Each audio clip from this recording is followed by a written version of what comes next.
और दुनिया के इतिहास दे विच जे मैं कहांगा कि पहली जिहड़ी कंट्रीब्यूशन मन्नी जा सकती है कार्ल मार्क्स की, वो है कि इतिहास नूं समझण दा नज़रिया उन्होंने बिल्कुल बदल के रख दिता। उन्होंने कहा कि ना तो वड्डे लोग इतिहास सिरजदे ने, ना आइडियाज़ ना विचार इतिहास सिरजदे ने। उन्होंने कहा कि इकनॉमिक फोर्सिस मेक हिस्टरी, आर्थिक ताकतां जिहड़ियां हुंदियां ने उन्हां दे अनुसार विचार बनते हैं और वो विचार लीडर पैदा करते हैं, वो लीडर अगे लहरां पैदा करते हैं, वो लहरां ही अगे इतिहास सिरजदियां ने। उन्होंने कहा कि जिहड़ा स्ट्रगल का समाज है, दो वर्गां की जिहड़ी स्ट्रगल है, एक पासे लुटे जाण वाले ने, एक पासे लुटे जाण वाले है, तो दोनों का जो स्ट्रगल है ਉਹਦੇ ਵਿੱਚੋਂ ਜੇ कोई नवा समाज निकल सकता जिन्होंने उन्होंने सोशलिज्म का नाम दिता और वो ਜਾਂ कम्यूनिज्म का नाम दिता अगे जाके। और जगीरदारी के मुकाबले जिहड़ा पूंजीवाद है एक बहुत महान जिहड़ा हैगा सिस्टम है, वड्डा सिस्टम है। पर उन्होंने कहा कि जेकर ये पूंजीवाद समय सिर खत्म ना किया गया तो यह सिर्फ मनुख लिए नहीं सगों कुदरत लिए, नेचर लिए एक बड़े खतरे खड़े करेगा। जिहड़ा तुहाडा उत्पादन है, जिहड़ा तुसीं पैदा करते हो, और जेकर वो मुनाफे लिए पैदा करते, जिहड़े पूंजी पैदा करती है, जेकर वो समाज लिए पैदा होएगा, जेकर लोकां दे लिए पैदा होएगा तो ਉਹਦੇ ਵਿੱਚੋਂ बहुत सारी जिहड़ी तरक्की जिहड़ी हैगी की जा सकती है। क्योंकि मार्क्सिज्म की जिहड़ी आपां थ्योरी है वो इस कैपिटलिज्म दे जिवें मैं कहा कि ਉਹਨੂੰ ही पहलां ਉਹਨੂੰ समझण दा मौका दिंदी है और फिर ਉਹਦੇ ਵਿੱਚੋਂ ਉਹਦਾ हल जिहड़ा हैगा ਲੱਭਣ ਦੀ कोशिश करती है।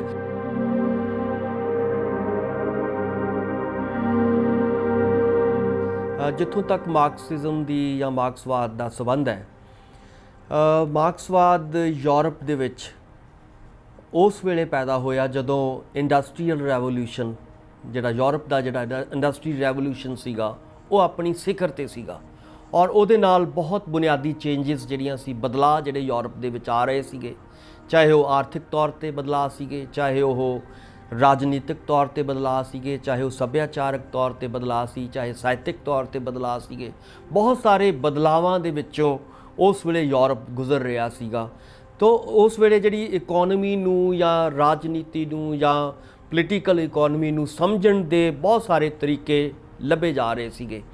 और कार्ल मार्क्स जिहड़ा हैगे ने आपां कह सकते हैं कि 19वीं सदी दे एक उन्होंने योगी कहा गया, एक महापुरख कहा गया।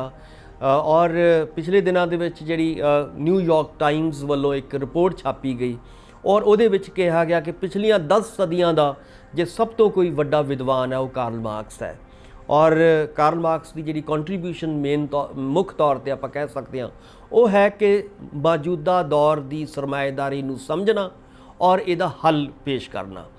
आप कहने हैं कि जदों भी कोई वड्डा इंसान बुद्धिजीवी कोई एक अपनी काढ़ कढ़दा है तो वह पूरी दुनिया दे विच आप कहने हैं कि वह बहुत महान हुंदा है और वो जिहड़ा हैगा अमर हो जाता है। पर कार्ल मार्क्स की जिहड़ी कंट्रीब्यूशन है वो 3 लैवल ते आप कह सकते हैं कि 3 तरह नाल मन्नी जा सकती है। पहली गल है कि उन्होंने इतिहास नूं समझण दा रवैया बदलिया। जिवें मैं दसिया कि यूरोप दे विच पहलां जिहड़ा इतिहास नूं साडा जिहड़ा मनुखी इतिहास है उहनूं बहुत वक्रे तरीके नाल समझा जांदा सीगा।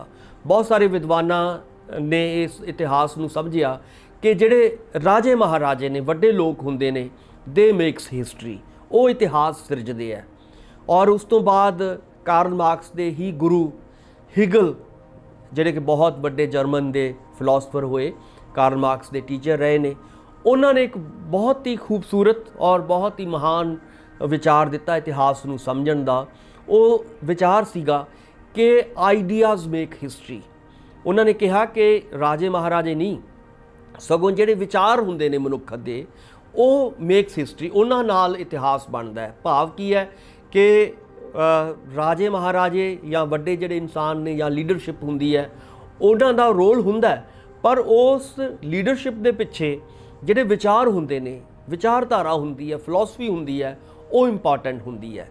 और इसे करके वो फिर उस विचारधारा के अनुसार एक्ट करते हैं और उहदे विच्चों हिस्टरी जिहड़ी हैगी है इतिहास डिवेलप हुंदा है।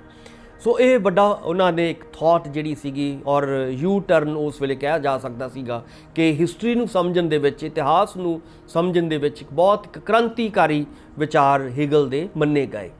ਤਾਂ ਉਹਨਾਂ ਦੇ ਹੀ ਸ਼ਾਗਿਰਦ ਕਾਰਲ ਮਾਰਕਸ ਨੇ ਇਸ ਵਿਚਾਰ ਨੂੰ ਪਲਟਿਆ, ਬਿਲਕੁਲ ਨਵੇਂ ਸਿਰੇ ਤੋਂ ਸੋਚਣ ਦਾ ਸਾਨੂੰ ਤਰੀਕਾ ਦਿੱਤਾ।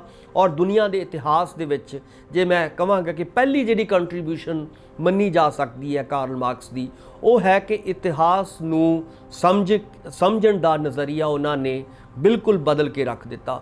ਉਹ ਸੀਗਾ ਨਜ਼ਰੀਆ, ਉਹਨਾਂ ਨੇ ਇਹ ਵੀ ਨਹੀਂ ਕਿਹਾ ਕਿ ਜਿਹੜੇ ਵੱਡੇ ਲੋਕ ਨੇ ਆਈਡੀਆਜ਼ ਮੇਕ ਹਿਸਟਰੀ, ਜਿਵੇਂ ਹੀਗਲ ਕਹਿ ਰਹੇ ਨੇ, ਜਾਂ ਹੋਰ ਕਈ ਤਰੀਕੇ ਨਾਲ ਇਤਿਹਾਸ ਨੂੰ ਜਿਹੜਾ ਸਮਝਿਆ ਜਾ ਰਿਹਾ ਸੀਗਾ, ਉਹਨਾਂ ਨੇ ਉਸ ਚੀਜ਼ ਨੂੰ ਬਿਲਕੁਲ ਰੱਦ ਕੀਤਾ ਔਰ ਨਵਾਂ ਇੱਕ ਆਈਡੀਆ ਦਿੱਤਾ। ਉਹਨਾਂ ਨੇ ਕਿਹਾ ਕਿ ਨਾ ਤਾਂ ਵੱਡੇ ਲੋਕ ਇਤਿਹਾਸ ਸਿਰਜਦੇ ਨੇ, ਨਾ ਆਈਡੀਆਜ਼, ਨਾ ਵਿਚਾਰ ਇਤਿਹਾਸ ਸਿਰਜਦੇ ਨੇ। ਉਹਨਾਂ ਨੇ ਕਿਹਾ ਕਿ ਇਕਨੋਮਿਕ ਫੋਰਸਿਸ ਮੇਕ ਹਿਸਟਰੀ। ਜਿਹੜਾ ਕਾਰਲ ਮਾਰਕਸ ਦੀ ਜਿਹੜੀ ਕੰਟਰੀਬਿਊਸ਼ਨ, ਜੇ ਬਹੁਤ ਸੰਖੇਪ ਰੂਪ ਦੇ ਵਿੱਚ ਇਹਨੂੰ ਦੱਸਣਾ ਹੋਵੇ ਤਾਂ ਮਾਰਕਸ ਦਾ ਵਿਚਾਰ ਸੀਗਾ ਕਿ ਇਤਿਹਾਸ ਨੂੰ ਜੇ ਸਮਝਣਾ ਹੈ ਤਾਂ ਉਹਨਾਂ ਨੇ ਦੱਸਿਆ ਕਿ ਇਕਨੋਮਿਕ ਤਾਕਤਾਂ ਜਿਹੜੀਆਂ ਹੁੰਦੀਆਂ ਨੇ, ਆਰਥਿਕ ਤਾਕਤਾਂ ਜਿਹੜੀਆਂ ਹੁੰਦੀਆਂ ਨੇ, ਉਹਨਾਂ ਦੇ ਅਨੁਸਾਰ ਵਿਚਾਰ ਬਣਦੇ ਹੈ ਔਰ ਉਹ ਵਿਚਾਰ ਲੀਡਰ ਪੈਦਾ ਕਰਦੇ ਹੈ, ਉਹ ਲੀਡਰ ਅੱਗੇ ਲਹਿਰਾਂ ਪੈਦਾ ਕਰਦੇ ਹੈ, ਉਹ ਲਹਿਰਾਂ ਹੀ ਅੱਗੇ ਇਤਿਹਾਸ ਸਿਰਜਦੀਆਂ ਨੇ। ਸੋ ਕਾਰਲ ਮਾਰਕਸ ਦੀ ਇੱਕ ਲਾਈਨ ਹੈ, ਉਹਨਾਂ ਨੇ ਕਿਹਾ ਕਿ ਹੁਣ ਤੱਕ ਦਾ ਜਿਹੜਾ ਇਤਿਹਾਸ ਹੈ ਇਹ ਦੋ ਵਰਗਾਂ ਦੀਆਂ ਆਪਸੀ ਜਿਹੜੀ ਖਹਿਬਾਜ਼ੀ ਹੈ, ਆਪਸੀ ਸੰਘਰਸ਼ ਹੈ, ਉਹਨਾਂ ਦਾ ਇਤਿਹਾਸ ਹੈ। ਸੋ ਇਹ ਇੱਕ ਵੱਡੀ ਕੰਟਰੀਬਿਊਸ਼ਨ ਮੈਂ ਕਹਾਂਗਾ ਕਿ ਦੁਨੀਆ ਦੇ ਇਤਿਹਾਸ ਨੂੰ ਸਮਝਿਆ ਕਿਵੇਂ ਜਾਵੇ ਹੁਣ ਤੱਕ ਦੇ। ਉਹਨਾਂ ਨੇ ਇਹੀ ਕਿਹਾ ਕਿ ਹੁਣ ਤੱਕ ਦਾ ਜੇ ਅਸੀਂ ਦੋ ਵਰਗਾਂ ਦੀ ਇਤਿਹਾਸ ਦੀ ਗੱਲ ਕਰਦੇ ਹਾਂ ਕਿ ਉਹਨਾਂ ਦੀ ਲੜਾਈ ਦਾ, ਉਹਨਾਂ ਦੀ ਇਕਨੋਮਿਕ ਜਿਹੜੀ ਲੜਾਈ ਹੈ, ਉਹ ਸਿੱਧੇ ਜਾਂ ਸਿੱਧੇ ਤੌਰ ਤੇ ਜਦੋਂ ਲੜਾਈ ਲੜੀ ਜਾਂਦੀ ਹੈ ਤਾਂ ਉਹਦੇ ਰਾਹੀਂ ਅੱਜ ਤੱਕ ਦਾ ਇਤਿਹਾਸ ਮਨੁੱਖ ਇੱਥੋਂ ਤੱਕ ਪਹੁੰਚਿਆ। ਔਰ ਵੱਡੀ ਗੱਲ ਇਹੀ ਹੈ, ਉਹਨਾਂ ਨੇ ਕਿਹਾ ਕਿ ਮਸਲਾ ਸਿਰਫ ਇਸ ਨੂੰ ਸਮਝਣ ਦਾ ਨਹੀਂ ਹੈ। ਜਿਹੜੀ ਅਗਲੀ ਕੰਟਰੀਬਿਊਸ਼ਨ ਮਾਰਕਸ ਦੀ ਹੈ, ਉਹਨਾਂ ਨੇ ਕਿਹਾ ਕਿ ਇਹ ਇਕੱਲਾ ਇਹ ਨਹੀਂ ਕਿ ਇਸ ਨੂੰ ਸਮਝਣ ਤੱਕ ਹੀ ਸੀਮਿਤ ਰੱਖਿਆ ਜਾਏ। ਉਹਨਾਂ ਨੇ ਕਿਹਾ ਕਿ ਇਸ ਨੂੰ ਸਮਝ ਕੇ ਇਸ ਨੂੰ ਬਦਲਣਾ ਕਿਵੇਂ ਹੈ। ਵੱਡੀ ਗੱਲ ਇਹ ਹੈ ਕਿ ਬਹੁਤ ਸਾਰੇ, ਉਹਨਾਂ ਦੀ ਇੱਕ ਬਹੁਤ ਵੱਡੀ, ਬਹੁਤ ਮਸ਼ਹੂਰ ਸਤਰ ਹੈ, ਉਹਨਾਂ ਨੇ ਕਿਹਾ ਹੈ ਕਿ ਇਤਿਹਾਸ ਨੂੰ ਤਾਂ ਬਹੁਤ ਸਾਰੇ ਲੋਕਾਂ ਨੇ, ਬਹੁਤ ਸਾਰੇ ਫਿਲਾਸਫਰ ਨੇ ਸਮਝਣ ਦੀ ਕੋਸ਼ਿਸ਼ ਕੀਤੀ ਆ, ਆਪਣੇ ਤਰੀਕੇ ਨਾਲ ਕੀਤੀ ਹੈ, ਪਰ ਵੱਡਾ ਸਵਾਲ ਹੈ ਕਿ ਇਹਨੂੰ ਬਦਲਿਆ ਕਿਵੇਂ ਜਾਏ। ਉਹ ਬਦਲਣ ਦਾ ਤਰੀਕਾ ਵੀ ਜਿਹੜਾ ਹੈਗਾ ਕਾਰਲ ਮਾਰਕਸ ਨੇ ਦੱਸਿਆ ਪਹਿਲੀ ਵਾਰੀ ਦੁਨੀਆ ਦੇ ਇਤਿਹਾਸ ਦੇ ਵਿੱਚ। ਉਹਨਾਂ ਨੇ ਕਿਹਾ ਕਿ ਜਿਹੜੇ ਕਿਰਤੀ ਲੋਕ ਨੇ, ਚਾਹੇ ਉਹ ਕਿਰਤ, ਚਾਹੇ ਮਾਨਸਿਕ ਕਿਰਤ ਹੈ, ਚਾਹੇ ਉਹ ਫਿਜ਼ੀਕਲ ਕਿਰਤ ਹੈ, ਜਿਹੜੇ ਕਿਰਤੀ ਲੋਕ ਨੇ ਉਹ ਇਸ ਸਮਾਜ ਨੂੰ, ਜਿਹੜਾ ਹੁਣ ਤੱਕ ਦਾ ਉਹਨਾਂ ਨੇ ਕਿਹਾ ਕਿ ਜਿਹੜਾ ਸਟਰਗਲ ਦਾ ਸਮਾਜ ਆ, ਦੋ ਵਰਗਾਂ ਦੀ ਜਿਹੜੀ ਸਟਰਗਲ ਹੈ, ਇੱਕ ਪਾਸੇ ਲੁੱਟੇ ਜਾਣ ਵਾਲੇ ਨੇ, ਇੱਕ ਪਾਸੇ ਲੁੱਟੇ ਜਾਣ ਵਾਲੇ ਹੈ, ਤੇ ਦੋਨਾਂ ਦਾ ਜੋ ਸਟਰਗਲ ਹੈ ਉਹਦੇ ਵਿੱਚੋਂ ਜੇ ਕੋਈ ਨਵਾਂ ਸਮਾਜ ਨਿਕਲ ਸਕਦਾ, ਜਿਹਨੂੰ ਉਹਨਾਂ ਨੇ ਸੋਸ਼ਲਿਜ਼ਮ ਦਾ ਨਾਂ ਦਿੱਤਾ ਔਰ ਉਹ ਜਾਂ ਕਮਿਊਨਿਜ਼ਮ ਦਾ ਨਾਮ ਦਿੱਤਾ ਅੱਗੇ ਜਾ ਕੇ। ਉਹਨਾਂ ਨੇ ਕਿਹਾ ਕਿ ਇਹਦੇ ਵਿੱਚ ਜਿਹੜੇ ਕਿਰਤੀ ਲੋਕ ਨੇ ਉਹ ਜੇ ਇਕੱਠੇ ਹੋ ਜਾਣ, ਔਰ ਉਹਨਾਂ ਦਾ ਨਾਰਾ ਹੈ ਕਿ ਕਿਰਤੀਓ ਇਕੱਠੇ ਹੋ ਜਾਓ, ਦੁਨੀਆ ਭਰ ਦੇ ਕਿਰਤੀਓ, ਜੇ ਤੁਸੀਂ ਲੜਨਾ ਹੈ, ਜੇ ਤੁਸੀਂ ਇਸ ਗੰਦੇ ਸਮਾਜ ਨੂੰ ਬਦਲਣਾ ਚਾਹੁੰਦੇ ਹੋ ਤਾਂ ਤੁਹਾਨੂੰ ਇਕੱਠੇ ਹੋਣਾ ਪਏਗਾ। ਸੋ ਇੱਕ ਉਹ ਜਿਹੜਾ ਹੈਗਾ ਨਵਾਂ ਨਾਰਾ, ਜੇ ਆਪਾਂ ਸੈਕਿੰਡ ਕੰਟਰੀਬਿਊਸ਼ਨ ਪੂਰੀ ਦੁਨੀਆ ਦੇ ਇਤਿਹਾਸ ਦੇ ਵਿੱਚ ਜਾਂ ਜਿਹੜੇ ਵੱਡੇ ਮਨੁੱਖ ਪੈਦਾ ਹੋਏ, ਤਾਂ ਅਗਲੀ ਕੰਟਰੀਬਿਊਸ਼ਨ ਇਹ ਜਿਹੜੀ ਹੈਗੀ ਹੈ ਉਹਨਾਂ ਦੀ ਮੰਨੀ ਜਾਂਦੀ ਹੈ। ਤੀਸਰੀ ਜਿਹੜੀ ਵੱਡੀ ਕੰਟਰੀਬਿਊਸ਼ਨ ਹੈ ਉਹ ਹੈ ਕਿ ਮੌਜੂਦਾ ਜਿਹੜਾ 500 ਸਾਲਾਂ ਤੋਂ ਜਿਹੜਾ ਇੱਕ ਸਿਸਟਮ ਪੂਰੀ ਦੁਨੀਆ ਦੇ ਵਿੱਚ ਚੱਲਿਆ ਆ ਰਿਹਾ ਹੈ, ਉਹ ਹੈ ਕਿ ਪੂੰਜੀਵਾਦ। ਉਹਨਾਂ ਦੀ ਜੇ ਆਪਾਂ ਕਲਾਸਿਕ ਦਾ ਨਾਮ, ਉਸ ਪੁਸਤਕ ਦਾ ਨਾਮ ਵੀ ਦੱਸੀਏ, ਜਿਹੜੀ ਕਿ 1 ਵੋਲੀਅਮ 3 ਵੋਲੀਅਮ ਦੇ ਵਿੱਚ ਹੈ। 1 ਵੋਲੀਅਮ ਉਹਨਾਂ ਦੇ ਜਿਉਂਦੇ ਜੀ ਆਈ, ਸੈਕਿੰਡ ਵੋਲੀਅਮ ਉਹਨਾਂ ਦੇ ਮਿੱਤਰ ਇੰਗਲਸ ਦੇ ਉਹਨਾਂ ਦੀ ਡੈਥ ਤੋਂ ਬਾਅਦ ਤਿਆਰ ਕੀਤੀ, ਔਰ 2 ਅਗਲੀਆਂ ਵੋਲੀਅਮ ਬਾਅਦ ਜਿਹੜੀ ਥਰਡ ਵੋਲੀਅਮ ਸੀ ਉਹ ਉਸ ਤੋਂ ਵੀ ਬਾਅਦ ਸਾਹਮਣੇ ਆਈ। ਸੋ ਮੇਰਾ ਕਹਿਣ ਦਾ ਮਤਲਬ ਹੈ 3 ਵੋਲੀਅਮ ਦੇ ਵਿੱਚ ਜਿਹੜੀ ਉਹਨਾਂ ਨੇ ਲਗਭਗ ਸਾਰੀ ਜ਼ਿੰਦਗੀ ਲਾ ਕੇ ਨਿਚੋੜ ਕੱਢਿਆ ਸਰਮਾਏਦਾਰੀ ਪ੍ਰਬੰਧ ਦਾ, ਸਰਮਾਏਦਾਰੀ ਸਿਸਟਮ ਦਾ, ਜਿਸ ਨੂੰ ਬਦਲ ਕੇ ਜਿਹੜਾ ਹੈਗਾ ਨਵਾਂ ਸਮਾਜ ਬਣਾਇਆ ਜਾ ਸਕਦਾ ਹੈ। ਉਹ ਸੀਗਾ ਕਿ ਉਹਨਾਂ ਨੇ ਸਾਰੀ ਜ਼ਿੰਦਗੀ ਲਾ ਕੇ ਆਪਣੀ ਸਾਰੀ ਮਿਹਨਤ ਇਹਨਾਂ 3 ਵੋਲੀਅਮ ਦੇ ਵਿੱਚ, ਪੂੰਜੀ ਜਿਹਨੂੰ ਕਿਹਾ ਗਿਆ, ਕੈਪੀਟਲ ਜਿਹਨੂੰ ਅੰਗਰੇਜ਼ੀ ਦੇ ਵਿੱਚ ਕਹਿੰਦੇ ਆ, ਔਰ ਮੈਨੂੰ ਲੱਗਦਾ ਕਿ ਦੁਨੀਆ ਦੀ ਕੋਈ ਵੀ ਭਾਸ਼ਾ ਐਸੀ ਨਹੀਂ ਹੋਵੇਗੀ ਜਿਹਦੇ ਵਿੱਚ ਇਹ ਕਿਤਾਬ ਜਿਹੜੀ ਹੈਗੀ ਅਨੁਵਾਦ ਹੋ ਕੇ ਨਾ ਛਾਪੀ ਗਈ ਹੋਵੇ। ਸੋ ਇੱਕ ਤੀਜਾ ਉਹਨਾਂ ਨੇ ਪੂੰਜੀਵਾਦ ਦਾ ਦੱਸਿਆ ਕਿ ਪੂੰਜੀਵਾਦ ਨੇ ਬਹੁਤ ਸਾਰੀ ਲੋਕਾਂ ਨੂੰ ਬਹੁਤ ਕੁਝ ਦਿੱਤਾ ਹੈ, ਬਹੁਤ ਸਾਰੀਆਂ ਜੇ ਅਸੀਂ ਸਾਇੰਸ ਟੈਕਨੋਲੋਜੀ ਜਾਂ ਹੋਰ ਜਿਹੜੀਆਂ ਕਾਢਾਂ ਅਸੀਂ ਦੇਖ ਰਹੇ ਹਾਂ ਪੂੰਜੀਵਾਦ ਨੇ ਦਿੱਤੀਆਂ ਨੇ। ਔਰ ਜਗੀਰਦਾਰੀ ਦੇ ਮੁਕਾਬਲੇ ਜਿਹੜਾ ਪੂੰਜੀਵਾਦ ਹੈ ਇੱਕ ਬਹੁਤ ਮਹਾਨ ਜਿਹੜਾ ਹੈਗਾ ਸਿਸਟਮ ਹੈ, ਵੱਡਾ ਸਿਸਟਮ ਹੈ। ਪਰ ਉਹਨਾਂ ਨੇ ਕਿਹਾ ਕਿ ਜੇਕਰ ਇਹ ਪੂੰਜੀਵਾਦ ਸਮੇਂ ਸਿਰ ਖਤਮ ਨਾ ਕੀਤਾ ਗਿਆ ਤਾਂ ਇਹ ਸਿਰਫ ਮਨੁੱਖ ਲਈ ਨਹੀਂ ਸਗੋਂ ਕੁਦਰਤ ਲਈ, ਨੇਚਰ ਲਈ ਇਹ ਵੱਡੇ ਖਤਰੇ ਖੜੇ ਕਰੇਗਾ। ਔਰ ਅੱਜ ਅਸੀਂ ਜਿਹੜਾ ਦੇਖ ਰਹੇ ਹਾਂ, ਜੋ ਮਾਰਕਸ ਨੇ ਕਿਹਾ ਸੀਗਾ ਉਸ ਵੇਲੇ ਇੱਕ ਇਸ਼ਾਰਾ ਕੀਤਾ ਸੀਗਾ ਕਿ ਪੂੰਜੀਵਾਦ ਨੂੰ ਸਮੇਂ ਸਿਰ ਖਤਮ ਕਰਨਾ ਪਏਗਾ, ਪਰ ਜੇ ਖਤਮ ਨਾ ਹੋਇਆ ਇਹ ਤੁਹਾਡੀ ਕੁਦਰਤ ਵੀ ਤਬਾਹ ਕਰੇਗਾ। ਅੱਜ ਅਸੀਂ ਚਾਹੇ ਤੁਸੀਂ ਇੰਡੀਆ ਦੇਖ ਲਓ ਜਾਂ ਗਲੋਬਲ ਵਾਰਮਿੰਗ ਦੇਖ ਲਓ ਜਾਂ ਹੋਰ ਤੁਸੀਂ ਵੱਡੇ ਤੋਂ ਵੱਡੇ ਸੰਕਟ ਦੇਖ ਲਓ, ਜਿਹੜੇ ਆਪਾਂ ਕਹਿ ਸਕਦੇ ਇਕੋਲੋਜੀ ਦੇ ਸੰਕਟ ਆ ਰਹੇ ਨੇ, ਉਹ ਮਾਰਕਸ ਨੇ ਇਸ਼ਾਰਾ ਕੀਤਾ ਹੋਇਆ ਸੀਗਾ ਕਿ ਜੇਕਰ ਤੁਸੀਂ ਇਹ ਸਿਸਟਮ ਨੂੰ ਨਹੀਂ ਬਦਲਦੇ, ਪਲੈਨਡ ਇਕੋਨਮੀ ਨਹੀਂ ਲੈ ਕੇ ਆਉਂਦੇ ਵੱਖ-ਵੱਖ ਮੁਲਕਾਂ ਦੇ ਵਿੱਚ, ਤਾਂ ਇਹ ਸਿਸਟਮ ਤੁਹਾਨੂੰ ਖਾ ਜਾਏਗਾ, ਮਨੁੱਖ ਨੂੰ ਖਾ ਜਾਏਗਾ। ਔਰ ਆਉਣ ਵਾਲੀਆਂ ਪੀੜ੍ਹੀਆਂ ਤੁਹਾਨੂੰ ਇਹ ਕਹਿਣਗੀਆਂ ਕਿ ਤੁਸੀਂ ਜਿਹੜੇ ਹੈ ਇਹ ਚੀਜ਼ਾਂ ਬਦਲੀਆਂ ਕਿਉਂ ਨਹੀਂ। ਸੋ ਇਸ ਕਰਕੇ ਕਾਰਲ ਮਾਰਕਸ ਦੇ ਜਿਹੜੇ ਵਿਚਾਰਾਂ ਦੀ ਮੈਂ ਇਹ ਕਹਾਂਗਾ ਕਿ ਅੱਜ ਉਨੀ ਲੋੜ ਹੈ ਜਿੰਨੀ ਉਸ ਵੇਲੇ ਲੋੜ ਸੀਗੀ। ਅੱਜ ਸਗੋਂ ਉਦੋਂ ਵੀ ਜ਼ਿਆਦਾ ਲੋੜ ਹੈ। ਉਹਦਾ ਵੱਡਾ ਕਾਰਨ ਇਹ ਹੈ ਕਿ ਜੇ ਮਨੁੱਖ ਬਚੇਗਾ ਜਾਂ ਜੇ ਨੇਚਰ ਬਚੇਗੀ, ਕੁਦਰਤ ਬਚੇਗੀ, ਤਾਂ ਉਹ ਮਾਰਕਸਵਾਦੀ ਹੋ ਕੇ ਬਚੇਗੀ। ਜੇਕਰ ਨਹੀਂ ਹੁੰਦਾ, ਮੰਨ ਲਓ ਆਪਾਂ ਕਹਿੰਦੇ ਹਾਂ ਕਿ ਜੇਕਰ ਕਾਰਲ ਮਾਰਕਸ ਦੇ ਸੁਪਨਿਆਂ ਦੀ ਦੁਨੀਆ ਨਹੀਂ ਬਣਦੀ ਤਾਂ ਲਾਜ਼ਮੀ ਤੌਰ 'ਤੇ ਇਹ ਕਾਰਲ ਮਾਰਕਸ ਨੇ ਕਿਹਾ ਸੀਗਾ ਕਿ ਸੋਸ਼ਲਿਜ਼ਮ ਔਰ ਬਾਰਬਰਿਜ਼ਮ, ਜਾਂ ਤਾਂ ਦੁਨੀਆ ਦੇ ਉੱਤੇ ਸਮਾਜਵਾਦ ਆਏਗਾ, ਯਾਨੀ ਕਿ ਪਲੈਨਡ ਇਕੋਨਮੀ ਆਏਗੀ ਕਿ ਆਹ ਮਨੁੱਖ ਦੀਆਂ ਲੋੜਾਂ ਨੇ, ਆਹ ਸਾਡੇ ਕੋਲ ਰਿਸੋਰਸਿਸ ਨੇ, ਦੋਨਾਂ ਨੂੰ ਇਕੱਠਾ ਕੀਤਾ ਜਾਏ ਔਰ ਉਹਦੇ ਮੁਤਾਬਕ ਇੱਕ ਇਕੋਨਮੀ, ਪਲੈਨਡ ਇਕੋਨਮੀ ਲਿਆਂਦੀ ਜਾਏ, ਨਾ ਕਿ ਉਹਦੇ ਵਿੱਚ ਮੁਨਾਫੇ ਵਾਲੀ ਜਿਹੜੀ ਇਕੋਨਮੀ ਹੈ, ਜਿਹੜੀ ਅੱਜ ਆਪਾਂ ਕਾਰਪੋਰੇਟ ਦੀ ਇਕੋਨਮੀ ਕਹਿੰਦੇ ਹਾਂ, ਗਲੋਬਲਾਈਜੇਸ਼ਨ ਦੀ ਇਕੋਨਮੀ ਕਹਿੰਦੇ ਹਾਂ, ਇਹ ਸਾਰੀ ਉਹਦੇ ਪਾਰਟ ਨੇ। ਪੂੰਜੀਵਾਦ ਦੀਆਂ ਜਿਹੜੀਆਂ ਅਲੱਗ-ਅਲੱਗ ਤਹਿਾਂ ਨੇ, ਅਲੱਗ-ਅਲੱਗ ਪਰਤਾਂ ਨੇ, ਉਹਦੇ ਵਿੱਚੋਂ ਜਿਹੜਾ ਹੈਗਾ ਮਾਰਕਸਿਜ਼ਮ ਇਹਦੇ ਬਾਰੇ ਇਹ ਕਹਿੰਦਾ ਹੈ ਕਿ ਜੇਕਰ ਇਸ ਨੂੰ ਨਾ ਰੋਕਿਆ ਗਿਆ, ਅੱਜ ਦੀ ਜੇ ਗਲੋਬਲਾਈਜੇਸ਼ਨ ਨੂੰ, ਕਾਰਪੋਰੇਟ ਵਰਲਡ, ਆਪਾਂ ਨੂੰ ਵੀ ਪਤਾ ਹੈ ਕਿ ਅਡਾਨੀ, ਅਬਾਨੀ, ਹੋਰ ਵੀ ਜਿਹੜੀਆਂ ਇੰਟਰਨੈਸ਼ਨਲ ਲੈਵਲ 'ਤੇ ਵੱਡੀਆਂ ਜਿਹੜੀਆਂ ਮਲਟੀਨੇਸ਼ਨਲ ਕੰਪਨੀਆਂ ਨੇ, ਉਹਨਾਂ ਨੇ ਕਿਵੇਂ ਕਬਜ਼ਾ ਕੀਤਾ ਹੋਇਆ।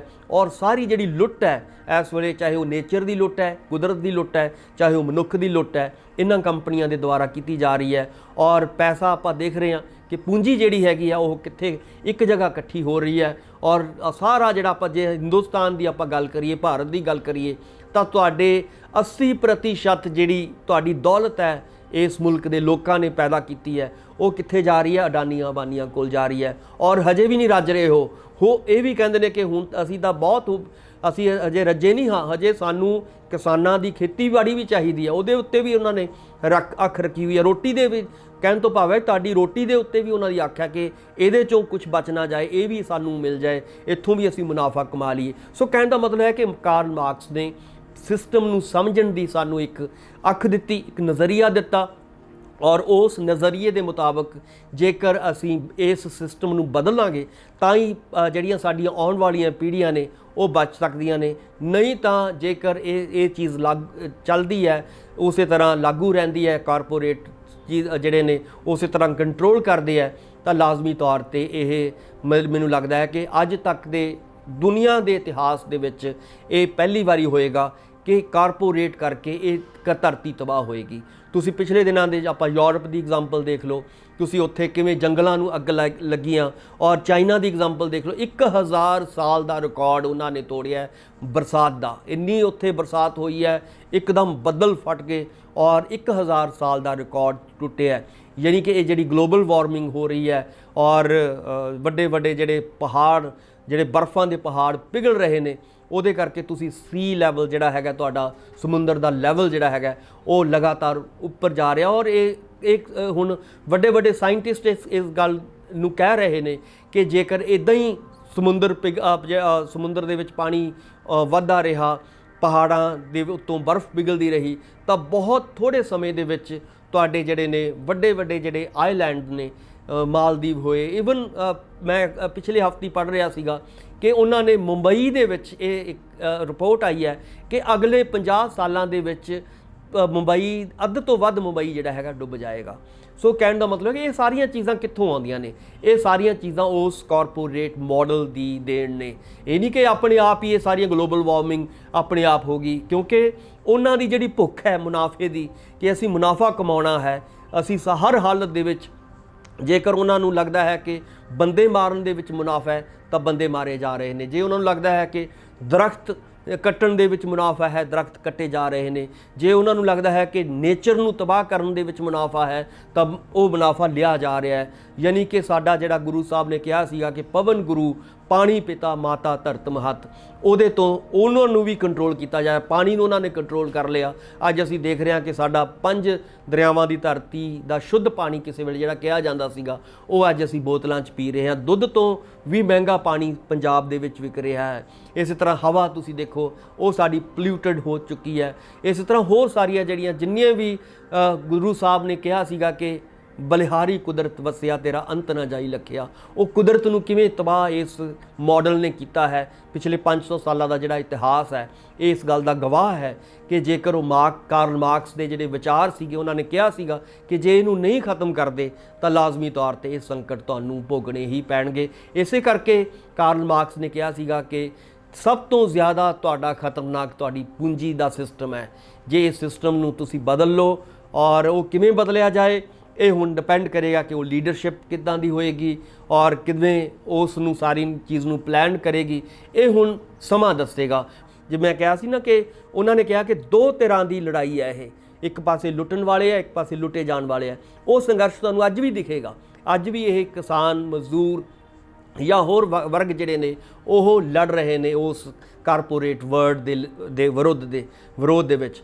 ਸੋ ਇਸ ਕਰਕੇ ਉਮੀਦ ਕੀਤੀ ਜਾਣੀ ਬਣਦੀ ਹੈ। ਮੈਂ ਕਿਉਂਕਿ ਆਸ਼ਾਵਾਦੀ ਹਾਂ ਔਰ ਉਮੀਦ ਕਰਦਾ ਕਿ ਕਾਰਲ ਮਾਰਕਸ ਵੀ ਆਸ਼ਾਵਾਦੀ ਸੀਗੇ, ਇਸ ਲਈ ਉਹਨਾਂ ਨੇ ਇੱਕ ਮਾਡਲ ਦਿੱਤਾ ਸੀਗਾ ਕਿ ਜੇ ਤੁਸੀਂ ਜਿਹੜਾ ਤੁਹਾਡਾ ਉਤਪਾਦਨ ਹੈ, ਜਿਹੜਾ ਤੁਸੀਂ ਪੈਦਾ ਕਰਦੇ ਹੋ, ਔਰ ਜੇਕਰ ਉਹ ਮੁਨਾਫੇ ਲਈ ਪੈਦਾ ਕਰਦੇ, ਜਿਹੜੇ ਪੂੰਜੀ ਪੈਦਾ ਕਰਦੀ ਹੈ, ਜੇਕਰ ਉਹ ਸਮਾਜ ਲਈ ਪੈਦਾ ਹੋਏਗਾ, ਜੇਕਰ ਲੋਕਾਂ ਦੇ ਲਈ ਪੈਦਾ ਹੋਏਗਾ ਤਾਂ ਉਹਦੇ ਵਿੱਚੋਂ ਬਹੁਤ ਸਾਰੀ ਜਿਹੜੀ ਤਰੱਕੀ ਜਿਹੜੀ ਹੈਗੀ ਹੈ ਕੀਤੀ ਜਾ ਸਕਦੀ ਹੈ, ਪਲੈਨਡ ਇਕੋਨਮੀ ਲਿਆਂਦੀ ਜਾ ਸਕਦੀ ਹੈ। ਸੋ ਉਹ ਸੁਪਨਾ ਮਾਰਕਸ ਨੇ ਜਿਹੜਾ ਦਿੱਤਾ ਸੀਗਾ, ਉਹ ਸੁਪਨੇ ਦੀ ਅੱਜ ਵੀ ਲੋੜ ਹੈ। ਔਰ ਇਸ ਲਈ ਮੈਂ ਕਹਾਂਗਾ ਕਿ ਅੱਜ ਸਗੋਂ ਜ਼ਿਆਦਾ ਲੋੜ ਹੈ ਮਾਰਕਸ ਨਾਲੋਂ, ਕਿਉਂਕਿ ਉਸ ਵੇਲੇ ਸਿਰਫ ਆਰਥਿਕ ਲੁੱਟ ਸੀਗੀ।